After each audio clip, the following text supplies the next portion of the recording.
வணக்கம். என்ன செய்தி பார்க்க போறோம்னு கேட்டீங்கன்னா, எந்த நேரம் வேண்டுமானாலும் கனிமொழி அவர்கள் கைது செய்யப்படலாம். அண்ணாமலை வெளியிட்ட அதிர்ச்சி தகவல். திமுக கூடாரமே கலங்கி போயிருக்கிறது. அண்ணாமலை சொன்னா நடக்கும்னு தெரியும். ஒரு விஷயத்தை கையில் எடுத்தார்னா கடைசி வரைக்கும் முடிவு தேர்ற வரைக்கும் அதை விடவே மாட்டாரு அண்ணாமலை அப்படின்றதும் நமக்கு தெரியும். இப்போ திமுக அமைச்சர்களையும் கனிமொழியும் முதலமைச்சரையும் அண்ணாமலை அவர்கள் குறிவைத்திருக்கின்றார். நேற்று பிரச்சாரத்தின் போது அண்ணாமலை அவர்கள் காட்டின அதிரடியைத்தான் இந்த வீடியோ நம்ம விரிவா பார்க்க போறோம். அதற்கு முன்பாக இதுவரைக்கும் நம்ம சேனலை நீங்க சப்ஸ்கிரைப் பண்ணவே இல்லையா அப்படின்னா சப்ஸ்கிரைப் பண்ணிக்கோங்க. கொஞ்சம் சப்போர்ட் பண்றது இருந்தா ஒரு லைக் ஒன்று போட்டு போலாமே. இப்போ அண்ணாமலை அவர்கள் நேற்று பிரச்சாரத்தின் போது என்ன சொன்னாரு அப்படின்றத கேளுங்க. அதை தாண்டி இன்னும் ஏகப்பட்ட விஷயங்கள் பேசியிருக்கிறாரு. அவற்றையும் நம்ம சேர்த்தே பார்க்கலாம். இன்னைக்கு பாருங்க, ஒரு வீடியோ போட்டிருக்காரு. வீடியோல முதல்ல எந்த அளவுக்கு பிரதமர் பேசுறாருன்னா, உங்களுக்கு கடைசி வார்னிங் கொடுக்குறோம் அப்படி. பிரதமருக்கு கடைசி வார்னிங் கொடுக்குறாங்களா? யாருங்க? தமிழ்நாட்டுடைய முதலமைச்சர் கடைசி வார்னிங்.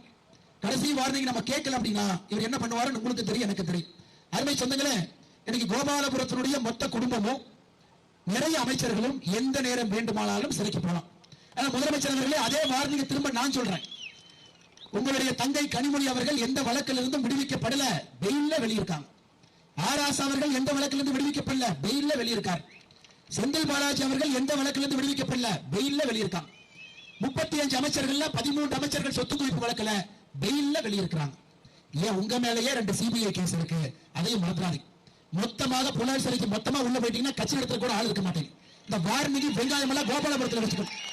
மொத்தமாக திராவிட முன்னேற்ற கழகத்தினுடைய எல்லா ஆளும் புலாலுக்கு போயிட்டீங்கன்னா கட்சி நடத்துவதற்கு ஆள் இருக்க மாட்டேங்க. அதனால இந்த வார்னிங் கொடுக்கிற வெங்காயத்தை எல்லாம் கோபாலபுரத்தில் வச்சுக்கிட்டு மக்களுக்கு பணி செய்வதற்கு, மக்களுக்கு வேலை செய்வதற்கு, ஏழை மக்களை உயர்த்துவதற்கு உங்க அதிகாரத்தை பயன்படுத்துங்க. முதலமைச்சர் என்கின்ற அதிகாரத்தை அடுத்தவருக்கு மிரட்டுவதற்கு, ஊட்டுவதற்கு நீங்கள் பயன்படுத்த வேண்டாம் என்ற அன்போடு இந்த நேரத்தில் கேட்டுக்கொள்கின்றோம். நம்ம சொன்னாலும் திருந்துற ஜென்மங்கள் அவங்க கிடையாது. நம்ம 5 வருஷமா சொல்லிட்டு இருக்கோம்.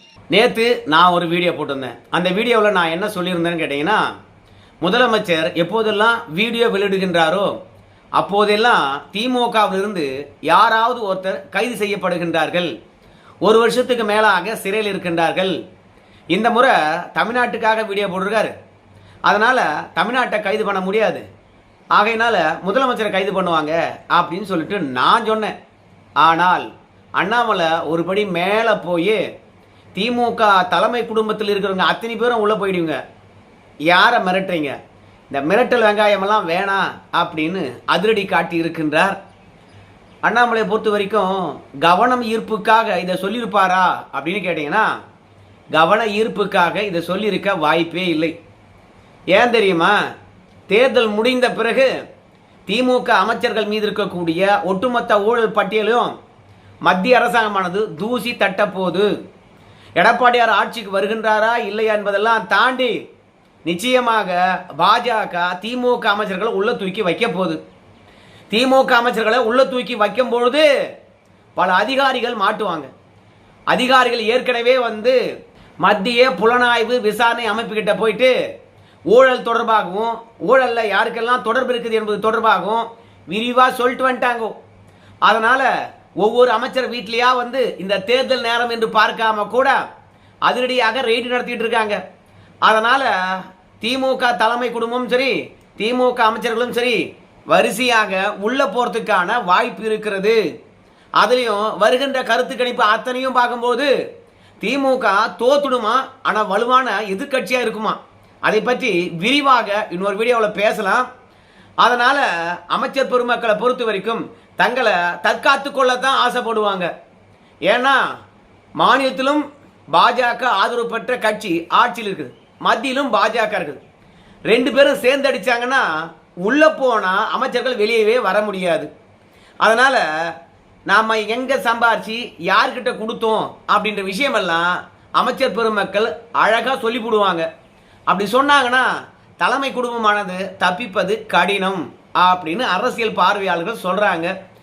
இந்த அடிப்படையில் தான் அண்ணாமலை யாருடைய வழக்கும் முடிந்து போய்விடவில்லை. இந்த மிரட்டல் கருணாநிதி எல்லாம் தேவையில்லை, இந்த மிரட்டல் வெங்காயம் எல்லாம் தேவையில்லை அப்படின்னு முதலமைச்சருக்கு காட்டமான பதிலை சொல்லியிருக்கின்றார்.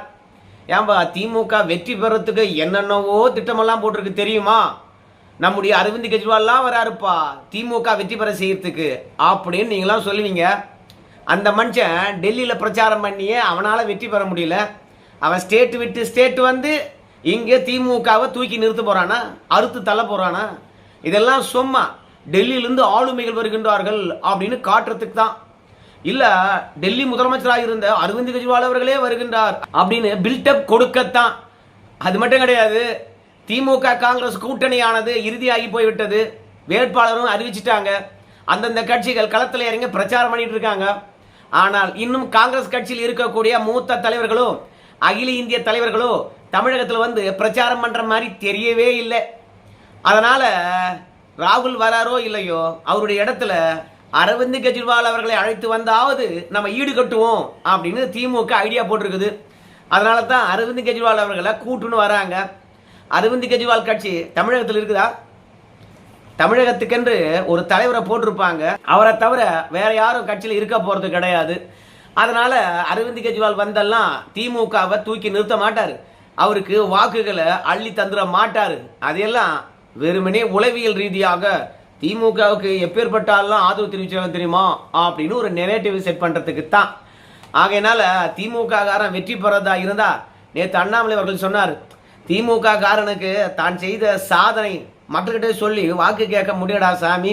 அது மட்டும் இல்ல நல்லாட்சி செஞ்ச விஷயத்த சொல்லி ஆட்சி கேட்க முடியடா சாமி.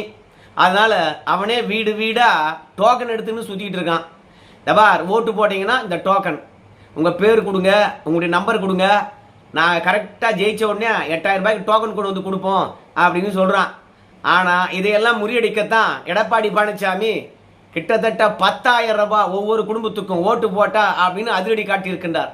10,000 ரூபாய் பெருசா, 8,000 ரூபாய் டோக்கன் பெருசா? 8,000 ரூபாய் டோக்கனை கொடுத்துட்டு அதில் எவ்வளோ கமிஷன் அடிப்பான்னு தெரியாது. கடையில் போய் கொடுத்தோம்னா 8,000 ரூபாய்க்கு பொருள் கொடுப்பானா, இல்லை அவன் கமிஷன் எடுத்துக்கிட்டு எவ்வளோ கொடுப்பானா தெரியாது. அதனால இந்த டோக்கன் மேட்ரே வந்து பார்த்தீங்கன்னா திமுகவுக்கு கை கொடுக்கல. ஆனால் வீடு வீடு அந்த டோக்கனை கொடுத்து தான், டோக்கனை காட்டி தான் வெற்றி பெறத்துக்கான வழியை பார்த்துட்டு இருக்காங்க.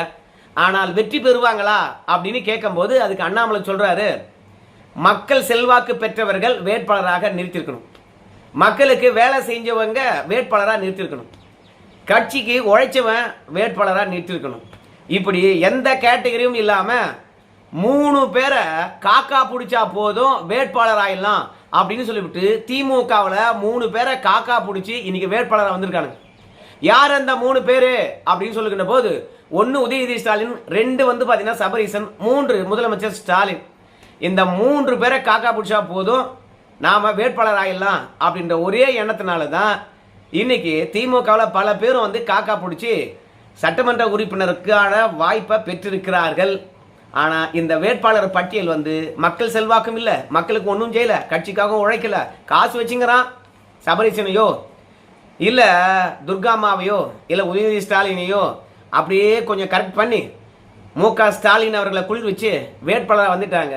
இவங்களுக்கு மக்கள் செல்வாக்கு இல்லை, இவங்கெல்லாம் எங்க வெற்றி பெற போறாங்க அப்படின்னு சொல்லிவிட்டு நல்ல பிரச்சாரம் பண்ணா வெற்றி பெற்றலாம் இல்லையா அப்படின்னு சொல்லிட்டு கேட்பீங்க. அதுக்கு அண்ணாமலை சொல்றாரு, நம்ம மு.க. ஸ்டாலினா இருக்கலாம், கனிமொழி அவர்களா இருக்கலாம், ஏன் உதயநிதி ஸ்டாலினா இருக்கலாம், இவங்கெல்லாம் என்ன சாதனையை சொல்றாங்க, இல்ல வந்தா நாங்க எப்படி ஆட்சி நடத்த போறோம் அப்படின்னு சொல்லிவிட்டு ஏதாவது முன் உதாரணத்தை சொல்றாங்களா? போன ஆட்சியில் எப்படி செஞ்சு பார்த்தியா, அந்த மாதிரி எங்க ஆட்சி இருக்கும் அப்படின்னு சொல்ல முடியுதா? இல்ல கலைஞர் மாதிரி நாங்க தொடர்ந்து ஆட்சி செய்வோம் அப்படின்னு சொல்ல முடியுதா? எங்க அப்பா மாதிரியான ஆட்சியை நான் கொடுப்பேன்னு உதயநிதி ஸ்டாலின் சொல்ல முடியுதா? ஆனா உதயநிதியாலும் சரி, நம்ம ஸ்டாலின் ஐயாவிலும் சரி, அப்புறம் கனிமொழி அவர்களாலும் சரி, அவங்க ஆட்சியினுடைய சாதனைகளை சொல்ல முடியாம எடப்பாடி பழனிசாமியை ஒருமையில திட்டுறதும் ஆபாசமா திட்டுறதும் மட்டும்தான் திமுகவில் இருக்கக்கூடிய அந்த 3 பேருக்கு வேலையா இருக்குது. அதுலயும் உதயநிதி ஸ்டாலின் வந்து பாத்தீங்கன்னா எடப்பாடி பழனிசாமியை திட்டுறதுக்கு என்ன தகுதி இருக்குன்னு தெரியல. எடப்பாடி பழனிசாமி அரசியல்ல கால் வைக்கின்ற பொழுது உதயநிதி ஸ்டாலின் டைப்பர் மாட்டிக்கின்னு சுத்திக்கிட்டு இருந்திருப்பார். ஸோ அவர்லாம் வந்து பாத்தீங்கன்னா எடப்பாடி பழனிசாமியை ஒருமையை திட்டு இருக்காரு. ஒரு மரியாதையும் கிடையாது, ஒரு மட்டும் கிடையாது அப்படின்னு சொல்லிவிட்டு திமுக யாரை வேண்டுமானாலும் வேட்பாளராக நிறுத்திருக்கலாம். ஆனா அந்த வேட்பாளருடைய தகுதியை பாத்தீங்களா? திருப்பரங்குன்றத்தில் நிறுத்தப்பட்டிருக்கக்கூடிய வேட்பாளருடைய தகுதி அது மட்டும் கிடையாது, சாத்தூர்ல திமுக சார்பில் நிக்க வைக்கப்பட்டிருக்கக்கூடிய வேட்பாளருடைய தகுதி. ஏன் அவரை பற்றி சொல்றான்னு கேட்டீங்கன்னா, திமுக காரன் வீட்டில் எவனும் திருட மாட்டான். ஏன்னா திருடன் வீட்டில் எவன் திருடுவானா? திருடன் எப்படி வருவான் எப்படி போவான் அப்படின்றது திருடனுக்கு நல்லாவே தெரியும். ஆனால் திமுக காரன் வீட்டிலேயே ஒருத்தன் கொள்ளடிச்சிருக்கான். அப்படி கொள்ளடிச்சது நமக்கு நல்லதா போச்சுப்பா.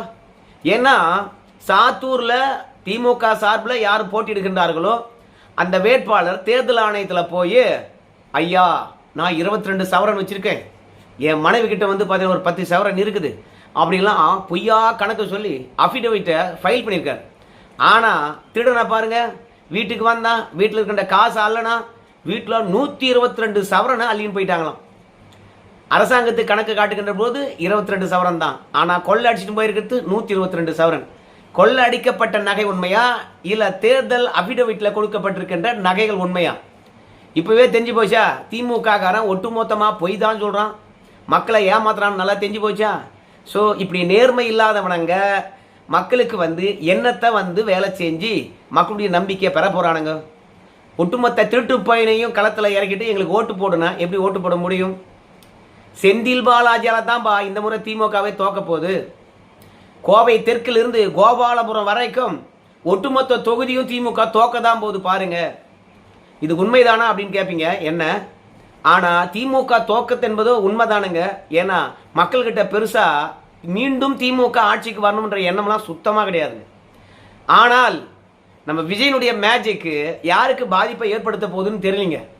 அந்த மேஜிக் தான் வந்து ஒருவேளை திமுக வெற்றி பெற்றால் வெற்றி பெறலாம், இல்லை தோத்தா தோக்கலாம். ஆனால் எனக்கு தெரிந்து எங்கே போனாலும் சரி திமுகவை கழுவி கழுவி தான் ஊத்துறாங்க. அதே மாதிரி திமுக வேட்பாளரை தமிழக மக்கள் ஏற்றுக்கொள்ளவே இல்லை. ஏன்னா பல பேர் ஏற்கனவே எம்எல்ஏ இருந்தவன், அதாவது போன முறை எம்எல்ஏவா இருந்தவனா இருக்கலாம், இல்லை ஏற்கனவே போட்டியிட்டு தோத்தவனா இருக்கலாம். ஆக மொத்தத்தில் திமுகவால் ஏற்கனவே களத்தில் இறக்கி விடப்பட்டவங்க தான் இந்த முறை வேட்பாளராக நிறுத்தியிருக்கிறாங்க. அப்படி இல்லையா பல பேர் மேயராக இருந்தவன் இந்த முறை எம்எல்ஏ சீட்டுக்கு நிற்கிறான். எப்படியா இருந்தாலும் திமுக எம்எல்ஏக்களுடைய வரலாறுகளும் இப்போ வேட்பாளராக நிற்க வைக்கப்பட்டிருக்கின்ற வரலாறுகளும் எடுத்து பார்த்தா, ஒன்று நிலத்தை ஆக்கிரமிப்பு பண்ணியிருப்பான், இல்லை மலையை உடைச்சிருப்பான், மண்ணை அள்ளி விற்றுருப்பான், இல்லையா கொலை வெட்டு குத்து பாலியல் வன்புணர்வு கஞ்சா கடத்தினது இந்த மாதிரி குற்றச்செயலில் ஈடுபட்டவனா இருப்பான். இதெல்லாம் நான் சொல்கிறதா நீங்கள் நினைக்கிறீங்களா? கிடையாது. அண்ணாமலை தான் ஒரு பட்டியலே போட்டிருக்காரு. திமுக காரன் பண்ணாத அட்டுயுமே இல்லை. அப்புறம் எங்கே வந்து பார்த்தீங்கன்னா தமிழகத்தில் குற்றச்செயல் குறையும். 2 வயசு சிறுமியிலிருந்து 70 வயசு கிழவி வரைக்கும் பாலியல் அத்துமீறல் அதை பண்ணுறவனே திமுக காரன் தான். இப்படியாப்பட்டவர்களுடைய ஹிஸ்ட்ரியை எடுத்து மக்கள்கிட்ட கொண்டு போய் சேர்த்தா யார் ஓட்டு போடுவாங்க? யார் திமுகவுக்கு ஆதரவாக இருப்பாங்க? அதனால் மக்கள் வெறுப்பில் தான் இருக்கிறாங்க. நான் இன்றைக்கும் சொல்கிறேன், கோவை தெற்கிலிருந்து கோபாலபுரம் வீடு வரைக்கும் திமுக படுதோல்வி அடையும். தோல்வியே கோவை தெற்கிலிருந்து தான் ஆரம்பிக்க போகுது அப்படின்னு அண்ணாமலை பேசியிருக்கிறாருங்க. ஸோ போகிற போக்கில் கோபாலபுரம் குடும்பத்தை பயமுறுத்திட்டு போகிறாரு அண்ணாமலை. கனிமொழியிலிருந்து உதயநிதி ஸ்டாலினிலிருந்து முதலமைச்சர் ஐயா வரைக்கும் சிறையில் போகிறதுக்கான வாய்ப்பு இருக்குது. என்ன மிரட்டுற கருணாநிதி அப்படின்னும் என்ன மிரட்டுற வெங்காயம் அப்படின்னும் ஆவேசமாக பேசியிருக்கிறாரு. சரி நண்பர்களே, இந்த வீடியோ எப்படி இருந்தது? உங்கள் கருத்தை சொல்லுங்கள். அண்ணாமலை சொல்கிற மாதிரி அத்தனை பேரும் உள்ளே தான் போகிறாங்களா? அதுக்கான ஆதாரத்தை அண்ணாமலை கையில் வச்சுருக்கிறாரா? உங்கள் கருத்தை சொல்லுங்கள். நன்றி.